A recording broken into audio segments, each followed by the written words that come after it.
Hey guys, in today's video we're gonna roll around in the snow, get a little cold, get a little wet, and help a friend fix his truck. It's gonna be a good time, so let's get started. So the problem we're dealing with is this seal right here has started leaking on the bottom, and that bearing up there is jumped. So drive shaft comes out first, and then we'll go from there. Doing this pinion seal and carrier bearing isn't a bad job. It's a lot easier when you have access to big air tools, but for most of us farmers and ranchers, field mechanics, you may not always have access to 3/4 and 1 inch drive air tools or a compressor big enough to run them effectively. There are ways around that, and like anything, some work better than others. You know, the breaker bar is always going to be probably the first go-to. If that doesn't work, the cheater pipe on the breaker bar is usually the next go-to. While those usually work, especially if you add heat from a torch, there's another way to do this and a fairly inexpensive tool that you might want to consider having in your toolbox for jobs just like this. Allow me to introduce the torque multiplier. If you've never seen one of these before, there are a lot of different variants of this type of tool, but it is a gear reduction box. You can see we're cranking that handle around numerous turns, and the socket only moved a fraction of a turn, but thanks to that gear reduction, that's all it took to break that 1,000 foot-pounds of torque holding that thing on there and get it to the point we could remove it with a normal ratchet. I'll put a link in the description to go check these torque multipliers out on Amazon.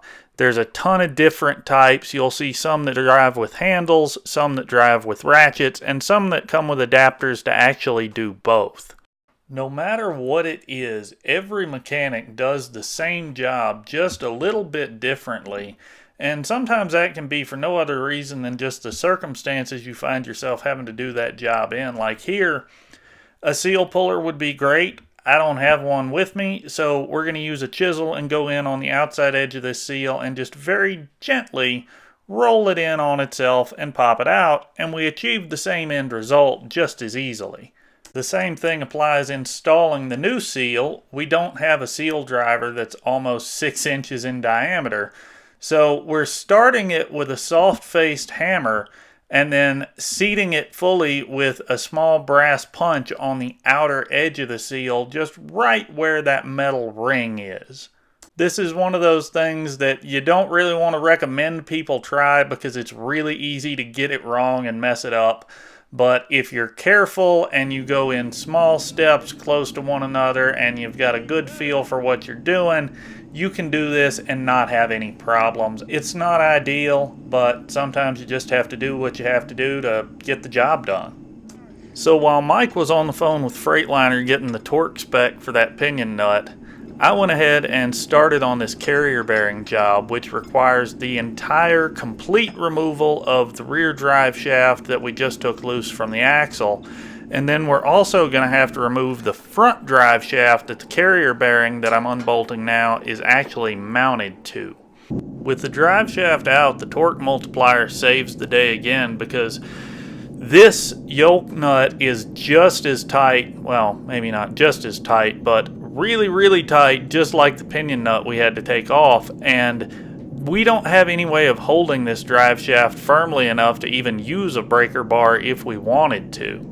Now what we're looking at here is getting ready to put our new carrier bearing assembly on. The old one came off in pieces. The metal came off, the rubber came off, and then what we actually had to do was cut the old bearing race with a grinder, split it the rest of the way with a chisel, and then I was able to knock it off. Now putting the new one on is another case of, in a perfect world, we wouldn't do this the way we're doing it, but this isn't a perfect world and this is going to work just fine. Ideally, we could have pressed that old carrier bearing off and pressed the new one on. We didn't have a press that this drive shaft would fit in, nor did we have a piece of pipe that would actually fit around those splines to be able to press this thing on with. So what I'm doing here is similar to what we did with our pinion seal, and I'm taking a long punch and just gently tapping the inner race of this carrier bearing until it seats back down there on the drive shaft where it's supposed to be.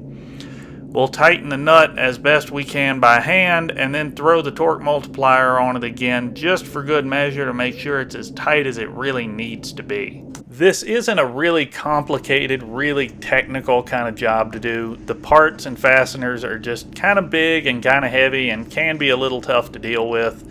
These drive shafts, I don't know exactly what they weigh, but they're a whole lot heavier than I remember them being the last time I did this job.